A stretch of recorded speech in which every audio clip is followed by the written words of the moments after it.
Let me be direct with you from the outset. What we are witnessing in Riyadh right now is not a minor diplomatic adjustment. It is not cautious hedging between Washington and Beijing. What we are witnessing is the calculated dismantling of an 80-year security architecture that has defined Middle Eastern geopolitics since Franklin Roosevelt met King Abdulaziz aboard the USS Quincy in February 1945. I am looking at a joint communique issued from the Saudi Ministry of Foreign Affairs 48 hours ago that has been analyzed by Western intelligence services and largely ignored by mainstream American media outlets. What it announces is not a trade agreement, it is not a cultural exchange program, it is not an energy memorandum of understanding.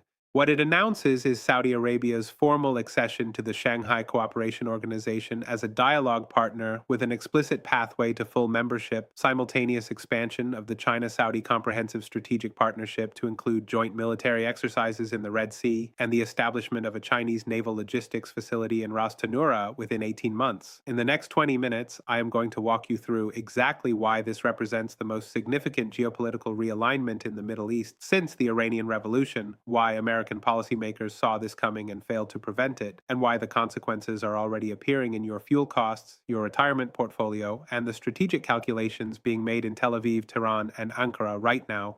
Subscribe now if you have not already, because what we are about to cover is being actively discussed in closed-door sessions at the Pentagon, Langley, and the National Security Council. Let's start with the foundations of the US-Saudi relationship because understanding what is collapsing requires understanding what was built. The petrodollar system, established in 1974 following Henry Kissinger's negotiations with King Faisal, created an elegant mechanism.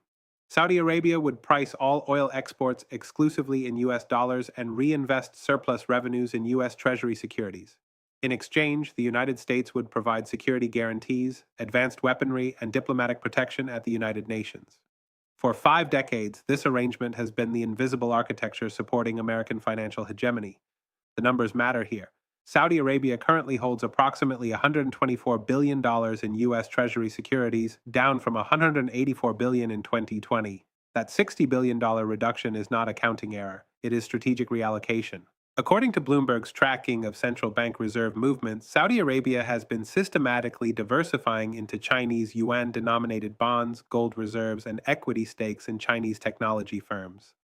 The Saudi Public Investment Fund, with assets exceeding $700 billion, has shifted 22% of its portfolio toward Asian markets in the past 18 months alone.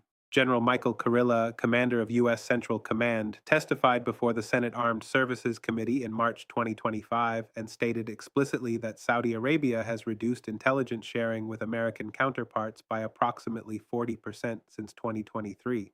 He described the trend as troubling but acknowledged that CENTCOM has limited leverage to reverse it.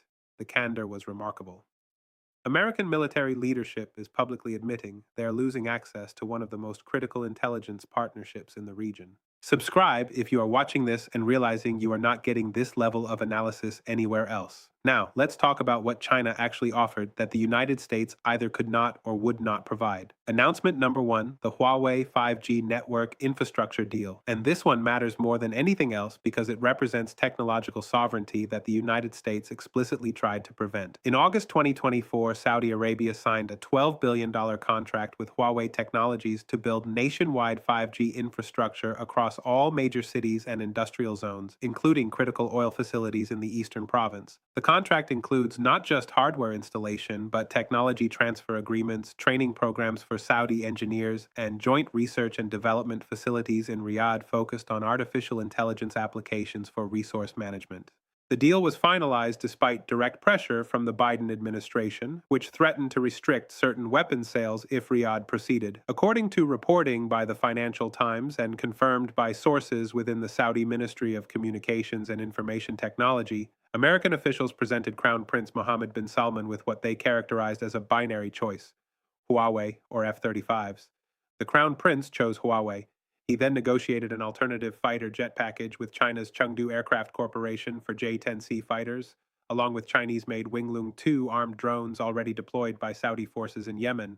The J-10C is not equivalent to the F-35 in stealth capabilities, but it costs one-third the price, comes with no congressional oversight, and includes full maintenance technology transfer. Dr. Theodore Karasik, senior advisor at Gulf State Analytics, has stated publicly that this decision represents what he calls the crossing of the Rubicon moment in U.S. Saudi relations.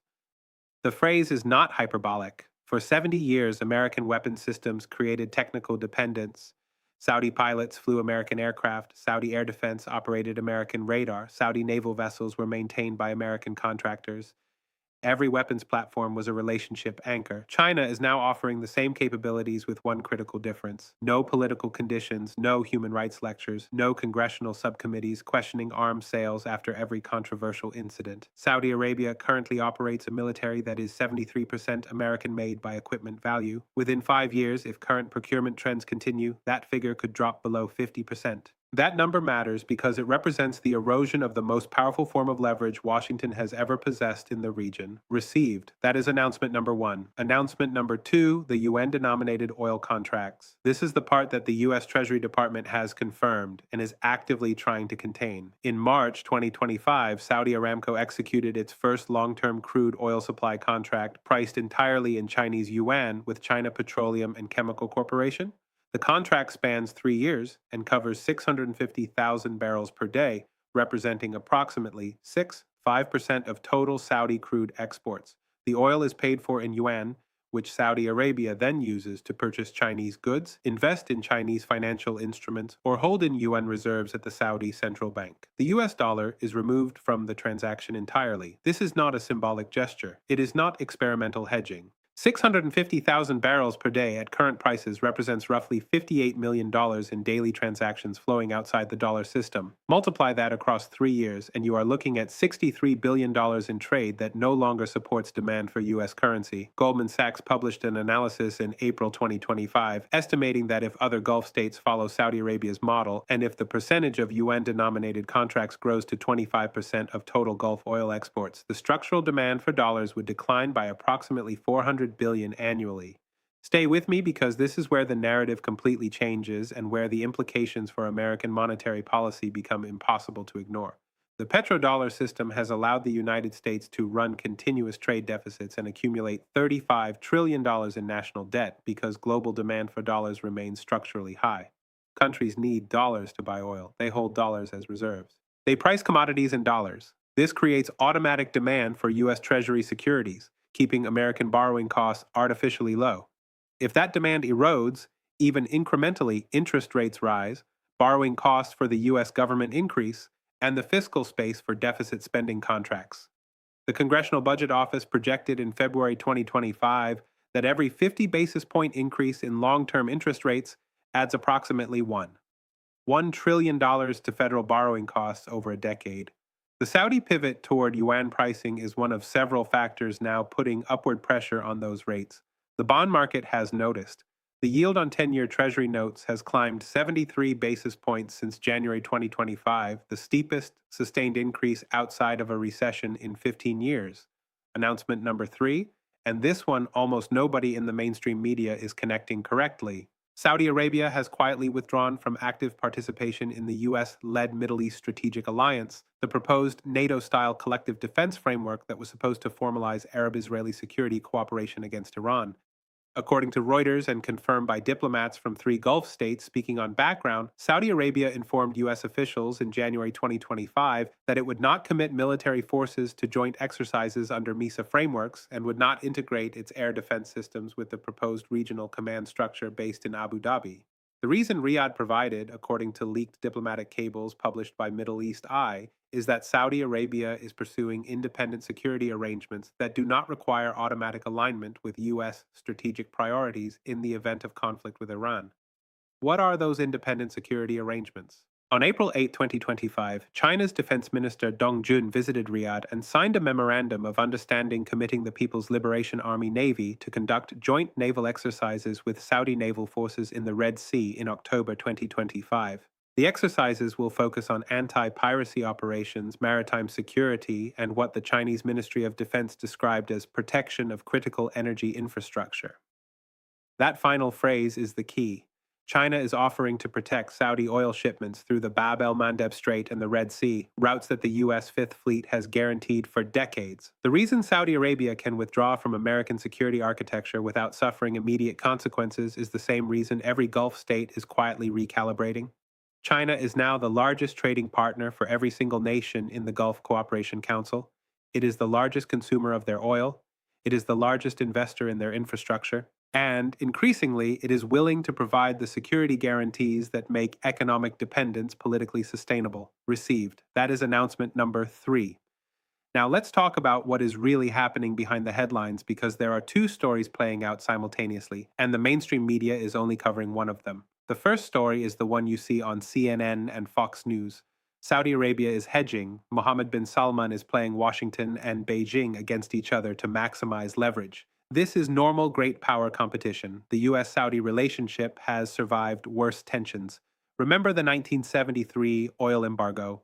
Remember the post 9/11 recriminations when 15 of the 19 hijackers were Saudi nationals. The relationship survived. It will survive this. That narrative is not entirely wrong, but it is fatally incomplete because the second story, the one you are not hearing, is that Saudi Arabia is not hedging, it is choosing. And the choice is being driven not by opportunism, but by a coldly rational assessment of where global power is shifting over the next 30 years. Mohammed bin Salman is 40 years old. He is likely to be the dominant figure in Saudi politics until the 2060s. When he looks at the United States, he sees a country that is politically polarized to the point of paralysis, fiscally overstretched, militarily exhausted from 2 decades of failed interventions, and increasingly isolationist in public opinion. When he looks at China, he sees a country that has quadrupled its GDP in 20 years, lifted 800 million people out of poverty, built infrastructure across 3 continents through the Belt and Road Initiative, and demonstrated consistent strategic patience. President Biden attempted to repair the relationship in July 2022 by visiting Jeddah and meeting Mohammed bin Salman directly despite previous promises to treat Saudi Arabia as a pariah over the Jamal Khashoggi killing.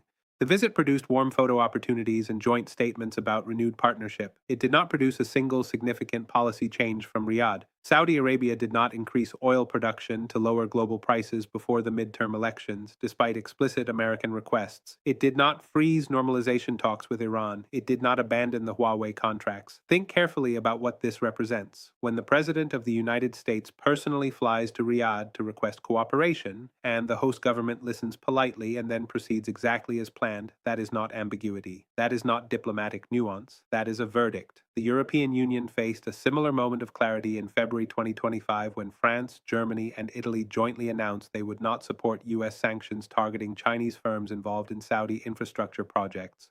The joint statement, released through the French Foreign Ministry, stated that European economic interests in the Gulf require constructive engagement with all parties, and that extraterritorial application of U.S. sanctions is not acceptable. That was 3 core NATO members publicly breaking with Washington on a matter of strategic importance. The fracture is not limited to the Middle East. If you own assets that depend on stable energy markets, if you operate a business with logistics exposure to the Persian Gulf, if you hold dollar-denominated savings or retirement accounts, what is happening in Riyadh is not a foreign policy story. It is a portfolio risk story. It is a currency stability story. It is a do I restructure my assumptions about the next decade story. This pattern has repeated throughout history, and every time it repeats, the outcome is the same: the Peloponnesian War. Athens and Sparta, the 2 dominant Greek powers, went to war in 431 BC. The conflict lasted 27 years. Both city-states were exhausted. Tens of thousands died. Economies collapsed. Agricultural land was destroyed. And who won? Persia. The Persian Empire, which had been defeated by the Greeks at Marathon and Salamis, regained influence over the Greek world by playing Athens and Sparta against each other, funding whichever side was weaker, ensuring the war continued until both were broken. The parallel is not perfect, but the dynamic is exact. The United States and China are not at war, but they are engaged in systemic competition. Middle Eastern states, particularly Saudi Arabia, are not passive bystanders. They are actively choosing which power offers better terms, more reliable partnership, and greater alignment with their long-term interests. And just as Persia exploited Greek divisions, other powers are exploiting the US-China rivalry. Russia has expanded its influence in Syria and Libya. Turkey has asserted itself in the Eastern Mediterranean and the South Caucasus. Iran has deepened ties with China and Russia while maintaining tactical openness to Gulf Arab states. The Middle East is not choosing sides in a binary competition. It is building a multipolar order where no single power dominates and where smaller states have more room to maneuver. Saudi Arabia is not abandoning the United States because it fears China will replace American dominance with Chinese dominance. Saudi Arabia is abandoning exclusive alignment with the United States because it prefers a world where neither Washington nor Beijing can dictate terms. The Saudi leadership looks at the next 50 years and sees a region where a balance of power politics, not hegemonic stability, offers the best protection for the kingdom's interests. Mohammed bin Salman studied this history. He is making the same calculation that countless leaders have made when empires overextend and rivals emerge. Flexibility beats loyalty. Diversification beats dependence. The state that adapts first gains the most. So where does this leave us? Let me give you three clear paths because there is no honest middle ground here. Path 1, the United States accepts multipolarity in the Middle East and restructures the relationship with Saudi Arabia as a partnership between equals rather than a patron-client arrangement. This would require Washington to tolerate Saudi engagement with China, accept yuan-denominated oil contracts as a fait accompli, and focus American policy on areas of mutual interest such as counterterrorism and maritime security rather than attempting to enforce exclusive alignment.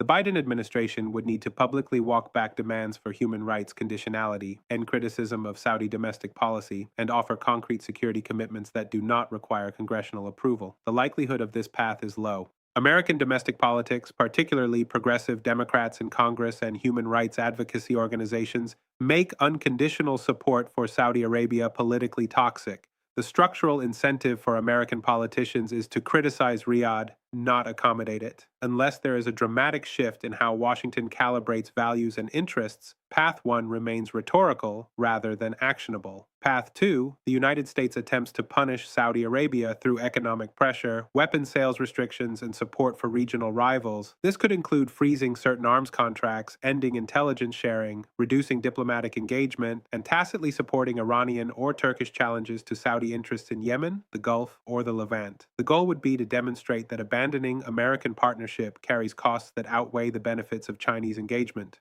The problem with Path 2 is that it accelerates exactly the outcome Washington wants to prevent. If the United States punishes Saudi Arabia, Riyadh will deepen ties with Beijing, expand WAN oil contracts, purchase more Chinese weapons systems, and potentially coordinate with other Gulf states to collectively reduce dollar exposure. The leverage Washington believes it has is largely illusory. Saudi Arabia survived British imperial decline. It will survive American relative decline.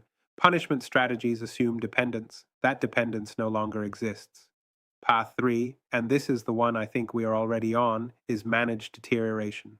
The U.S.-Saudi relationship continues in form, but hollows out in substance. Diplomatic language remains polite, official visits continue, joint statements are issued, but actual cooperation declines year over year. American weapons sales shrink, intelligence sharing becomes transactional, security commitments become vaguer, and Saudi Arabia quietly builds an alternative security architecture with China, Pakistan, and other Shanghai Cooperation Organization members. This is not a dramatic break, it is slow-motion divorce, and it is already happening. The question is not whether this process continues.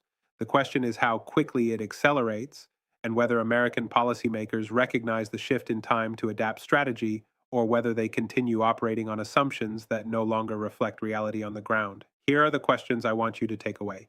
First, does the United States have a credible strategy to maintain influence in the Middle East if it cannot offer better terms than China? Second, what does a multipolar Middle East mean for global oil markets, the dollar system, and American fiscal sustainability? Third, if Saudi Arabia is no longer a reliable partner, which relationships in the region can Washington actually count on? Tell me in the comments what you think the administration does next. Tell me if you think this is reversible or if we are watching the final chapter of American hegemony in the Gulf. We will keep tracking every development in Riyadh, Beijing, and Washington because the decisions being made right now will define the next generation of Middle Eastern geopolitics. Subscribe now. Share this analysis with everyone in your network who is trying to understand what is really happening behind the sanitized headlines. Turn on notifications so you do not miss the next update. This is the kind of analysis you will not find on cable news because it requires looking at data instead of repeating talking points. That is what we do here. Every single day, we will see you in the next briefing.